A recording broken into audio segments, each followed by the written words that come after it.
இப்போது புதிய அறிமுகம் ஆச்சி ஹோட்டல் சாம்பார் 50 கிராம் ரூபாய் 20 மட்டுமே. அது தம்பியோட தனிப்பட்ட விருப்பம். கொள்கை தலைவர்கள் 5 பேர் பின்னாடி வச்சிருக்காரு. அப்ப அவங்க யாரும் இல்லை. எனக்கு அதெல்லாம் இல்லை. எனக்கு நிறைய முன்மாதிரிகள் இருக்கிறாங்க. நாங்கள் ஏற்றுக்கொண்ட ஒரே தலைவன் எங்களுக்கு தெரியும். எங்கள் உயிர் தலைவன் பிரபாகரன். அது தம்பியுடைய விருப்பம். தம்பி அதை ஏற்றுக்கிறாரு. ஆனால் எந்த இடத்துல இப்போ ஐயா எம்ஜிஆரை எதில் எடுத்துக்கிட்டேன், அம்மா ஜெயலலிதாவை எதில் எடுத்துக்கிட்டேன், இப்போ ஊழல் வழக்கில் குற்றஞ்சாட்டுப்பட்டு உள்ளே போனதை எடுத்துக்கிட்டேன். அப்படி இருக்குல்ல. ஐயா எம்ஜிஆர் முதலா எல்லாமே பயிற்று மொழி தமிழாக இருந்ததா பயிற்று மொழி ஆங்கிலமாக மாற்றினாரு. அதை நான் வரவேற்று எடுத்துக்கிட்டேன். புரியுதா? நான் சிறப்பு உங்களுக்கு புரியுதுன்னு நினைக்கிறேன். இப்போ அப்படி முல்லை பெரியாற்று அணையை பாதுகாக்கிற உரிமை தமிழ்நாட்டுக்கு இருந்தது. அதை அவர் கேரளாவுக்கு எழுதி கொடுத்துட்டு வந்தாரு. அது எனக்கு பிடிச்சிருந்தது, எடுத்துக்கிட்டேன். அப்படி இருக்கணும். இப்போ நாங்கள் இதையெல்லாம் எடுக்கல. எதை எடுத்துக்கிட்டோம்?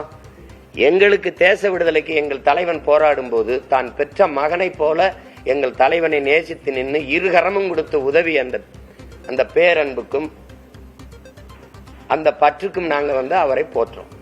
நான் ஒரு காரணம் சொல்றேன்ல, அப்படி சொல்லணும். ஏதாவது சொல்லணும். அம்மையார் ஜெயலலிதாட்ட இந்தந்த முடிவுகள் எனக்கு சரியா இருந்தது, அதனால எடுத்துக்கிட்டேன் அப்படின்னு சொல்லணும். அது இல்லாம மொட்டையா சொல்லக்கூடாதுல்ல.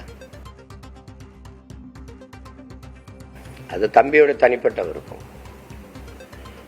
கொள்கை தலைவர்கள் 5 பேர் பின்னாடி வச்சிருக்காரு. அப்ப அவங்க யாரும் இல்லை. எனக்கு அதெல்லாம் இல்லை. எனக்கு நிறைய முன்மாதிரிகள் இருக்கிறாங்க. நாங்கள் ஏற்றுக்கொண்ட ஒரே தலைவன் எங்களுக்கு தெரியும். எங்கள் உயிர் தலைவன் பிரபாகரன்.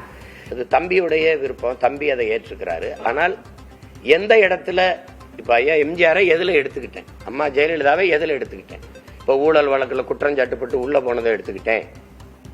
அப்படி இருக்குல்ல. ஐயா எம்ஜிஆர் முதலா எல்லாமே பயிற்று மொழி தமிழாக இருந்ததா பயிற்று மொழி ஆங்கிலமாக மாற்றினாரு. அதை நான் வரவேற்று எடுத்துக்கிட்டேன். புரியுதா? நான் சிறப்பு உங்களுக்கு புரியுதுன்னு நினைக்கிறேன். இப்போ அப்படி முல்லை பெரியாற்று அணையை பாதுகாக்கிற உரிமை தமிழ்நாட்டுக்கு இருந்தது. அதை அவர் கேரளாவுக்கு எழுதி கொடுத்துட்டு வந்தாரு. அது எனக்கு பிடிச்சிருந்தது, எடுத்துக்கிட்டேன். அப்படி இருக்கணும். இப்போ நாங்கள் இதையெல்லாம் எடுக்கல. எதை எடுத்துக்கிட்டோம்? எங்களுக்கு தேச விடுதலைக்கு எங்கள் தலைவன் போராடும் போது தான் பெற்ற மகனை போல எங்கள் தலைவனை நேசித்து நின்று இருகரமும் கொடுத்த உதவி அந்த பேரன்புக்கும் அந்த பற்றுக்கும் நாங்கள் அவரை போற்றோம். நான் ஒரு காரணம் சொல்றேன்ல, அப்படி சொல்லணும். ஏதாவது சொல்லணும். அம்மையார் ஜெயலலிதாட்ட இந்தந்த முடிவுகள் எனக்கு சரியா இருந்தது, அதனால எடுத்துக்கிட்டேன் அப்படின்னு சொல்லணும்.